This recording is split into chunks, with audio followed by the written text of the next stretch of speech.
Welcome to the program. I'm Andrew Wilkow. It's Friday. We are 46 days from the presidential election, and over the past week, we have heard Barack Obama confirm what we have known all along, that his beliefs are steeped in big government socialism and the redistribution of wealth. Listen to what he says about the election. The question in this election is, which way do we go? Do we go forward towards a new vision of an America in which prosperity is shared, or do we go backward to the same policies that got us into this mess in the first place? And they keep cheering like it's a game show. If we keep going forward, as the president likes to call it, we dive further into the failure of full-on progressive economic theory. What is happening right now is the thing that you will say, maybe 20 years from now, that you witnessed.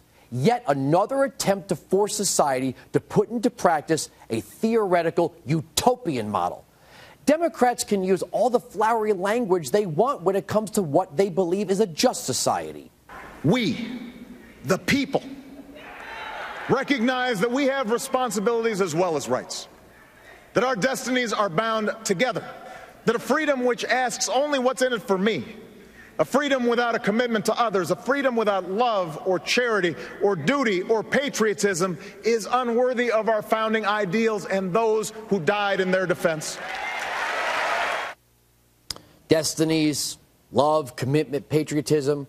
But what they actually support is government control of the economy and, by proxy, society.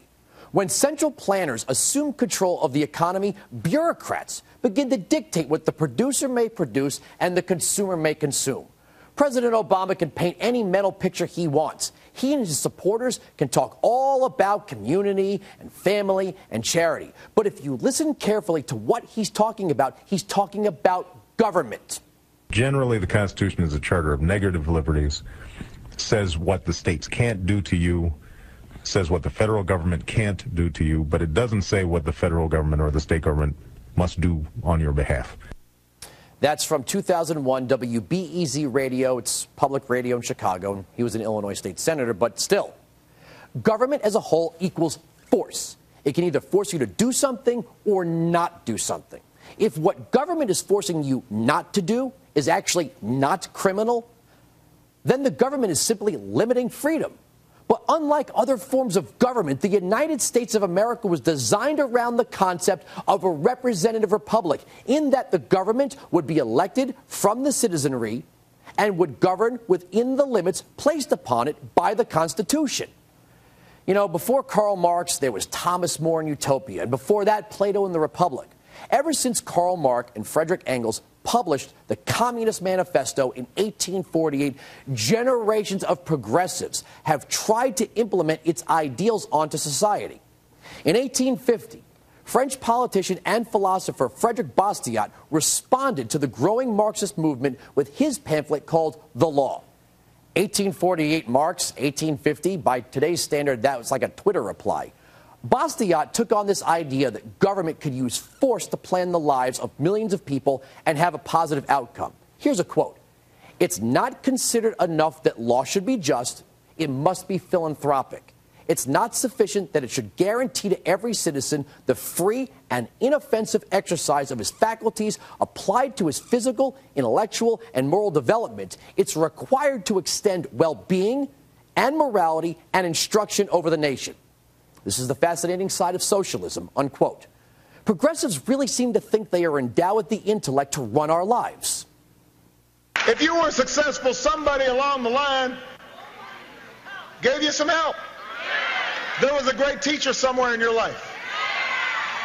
Somebody helped to create this unbelievable American system that we had that allowed you to thrive.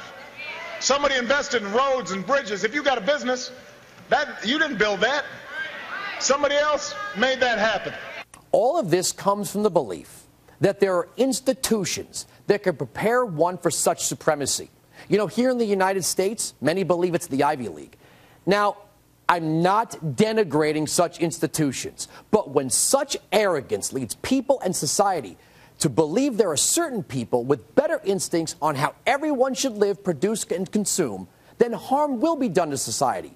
Only it excludes the ruling class. The failure of progressive economic theory is the same as the failure of almost all progressive social philosophy. And here's why. It ignores the characteristic of the individual. You know, a real modern hero to liberals is British economist John Maynard Keynes. His work is the basis for the idea that governments can orchestrate positive outcomes in an economy. The funny part is, this next quote that he wrote was actually an example of what he thought government shouldn't become. Here's what he wrote in The General Theory of Employment, Interest, and Money.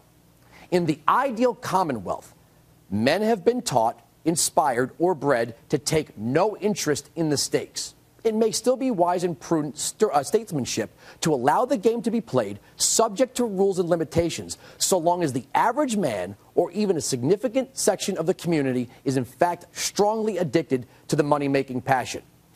In other words, you must be bred to act in a manner that seems sufficient to your individuality, but you are really a puppet of the state. Doesn't collective salvation sound great? What Obama and Democrats leave out of their campaign speeches is when the government is offering the public largesse that someone else has to provide, they rarely tell the crowd who's actually going to provide it. If they're going to promise health care, let's say, then they should at least be honest and tell people that what they plan to do is control the labor of a doctor. In order to control the labor of a doctor, I guess, they'd have to seek to control how a doctor is educated.